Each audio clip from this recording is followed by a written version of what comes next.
Welcome back to States of Kingdom. Today we're talking about Simon and Garfunkel and their album Parsley, Sage, Rosemary and Thyme from 1966. One of my earliest memories of Paul Simon was watching him on Saturday Night Live reruns when he was dressed as a turkey. Uh-huh. You know, he's a funny guy. So I think he's got a great sense of humor. And I think that's a big component of his music. And this is obviously before I started listening to him, but he hosted Saturday Night Live like 5 times. Mm-hmm. And he's very funny. He's a funny guy. That's pretty special, I think. So Paul Simon, I think, is interesting to talk about for a lot of reasons. Him as a person, he is very unique. And I think there's a lot of different things that go into it. You know, his sound, his influences, the way he writes his music, how actually funny he is, interesting and funny as a person is a big part of that. As a turkey. And that is on display on this record? Well, a little bit, because if you think about it, you could use parsley, sage, rosemary, and thyme to roast a turkey. It comes full circle.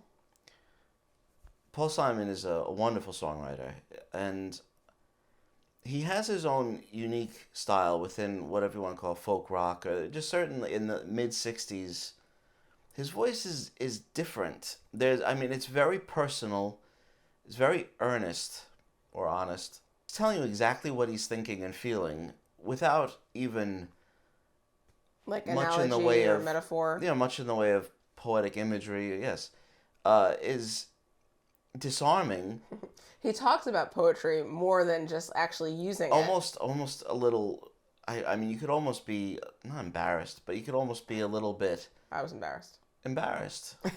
You're always embarrassed. Anyway, he's a turkey. I'm embarrassed now. Thank you. And I mean, on this album, he feels things deeply. I think on this record, and you could see it coming before this. But on this album, there are certain songs that he would sort of kind of build on. This is where you do see this style, like a song like Dangling Conversation. That's a young person's song. I mean, there's no question. Like we were talking about this before. I could imagine some people might think pretentious is the wrong word. That someone could think it's pretentious because there's no pretense. Yeah, I don't find it so. There is an openness to it that is very engaging. For the most part, I really love this album. There are songs I absolutely love. There are songs that are genuinely just brilliant. The 2-part harmonies are beautiful. Mm-hmm. And, I love 2-part harmonies. I know you do.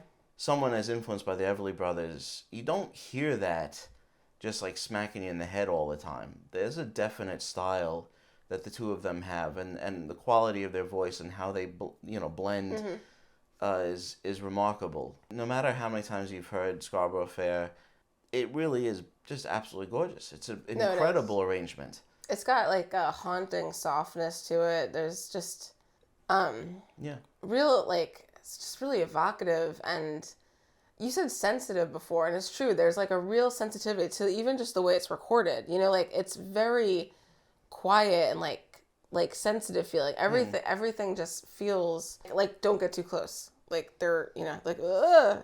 Sensitive or dangerous? Both. If you go back and listen to the Paul Simon Songbook album, the songs that appear here as well, I do think they're improved. Homeward Bound, I love that song. Patterns is a song that got me to listen to Simon and Garfunkel It's a more very cool song. Years very ago. Cool. Because I hear a lot in that song. One, we talk a lot about Peter Gabriel, talk a lot about Genesis, and this song must have been heard by Peter Gabriel. I mean, this has to have had. The song could be called the first progressive rock song. I just, Paul Simon often, I hear Paul Simon's influence in Genesis. Just Peter Gabriel Genesis. Yes. Once Peter Gabriel was gone, I don't hear it anymore at all. It's been replaced by Diana Ross. Yeah, right.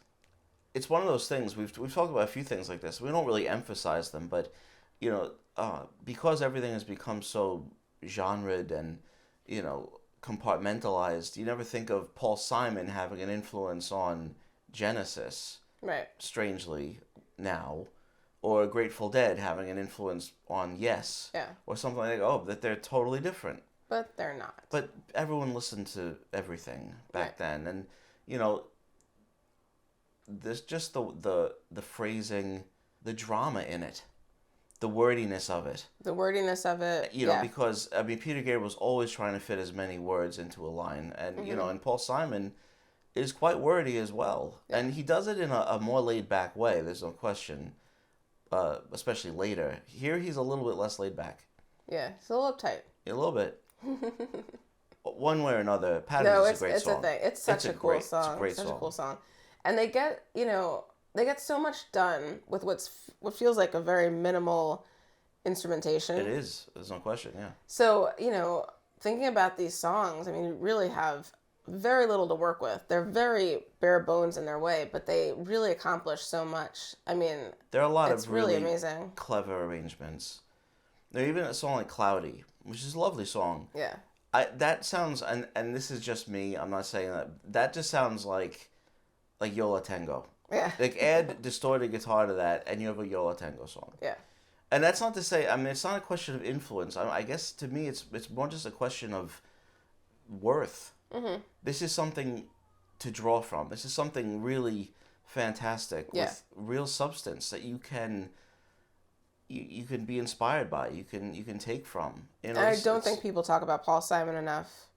I mean, everyone is very familiar with the big songs, the big Simon and Garfunkel songs. People are familiar with the big solo songs he had, but as far as just like speaking of him in terms of like, oh, he's popular. He's had some hits. It's hard to say. I mean, he was so popular. He was very popular. So I think it's hard to say, that I think now our generation, and I mean, but there's a space between like popular and then important.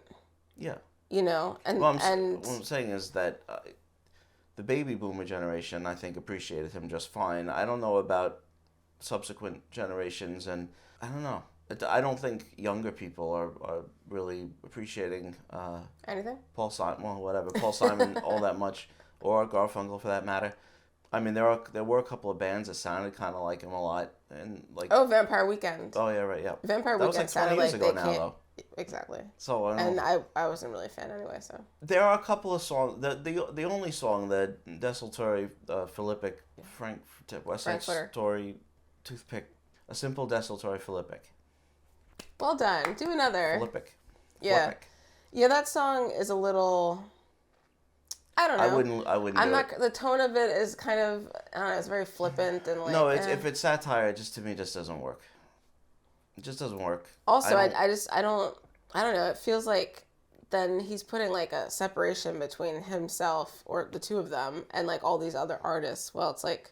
Yeah, I don't like that. Somehow, like Bob Dylan is like made of asbestos. You just can't make fun of Bob Dylan. You can't get at him. No. It won't work. Just don't do it. Just don't do it. But it will not work. I don't know. I think it doesn't bring the album down, which is amazing because the rest of the album has so many phenomenal things. It's just the only misstep because the 7 o'clock news I don't mind at all. One, it's a beautiful version of Silent Night. But, to do something like this, yes, of course, it's ambitious. It sets it in the period that it was made. But no one was like accusing Tennyson of Charge of the Light Brigade is like, we can't read that anymore. It's so dated. We've talked about that before. The whole idea of music being dated is kind of arbitrary. And the context around which the thing was made is important. Right. And it's something that you have to simply recognize. Well, funny enough, I mean, if anything on the album is going to date the album, it's not the 7 o'clock news song. It's the pulmonary embolism song. Possibly. The one thing I would say, the 59th Street Bridge song, because we're, as the baby boomer generation, I just couldn't abide the word groovy being used non-ironically in anything. It took me a very long time. I had to go to Groovy Anonymous. You had to watch a lot of the Brady Bunch movie. Yeah, I had to. No, because that would not be. That would be ironically. we were just raised to have I think a visceral reaction to that word.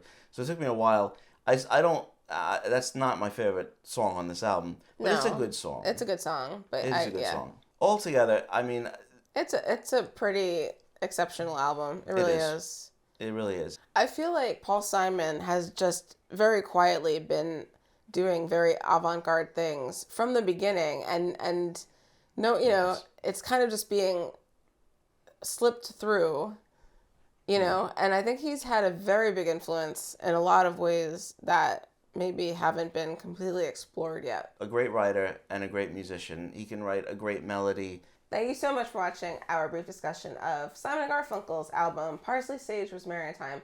Let us know what you think of this album in the comments below. Please make sure to like this video. And please subscribe to States and Kingdoms. And we'll see you next time.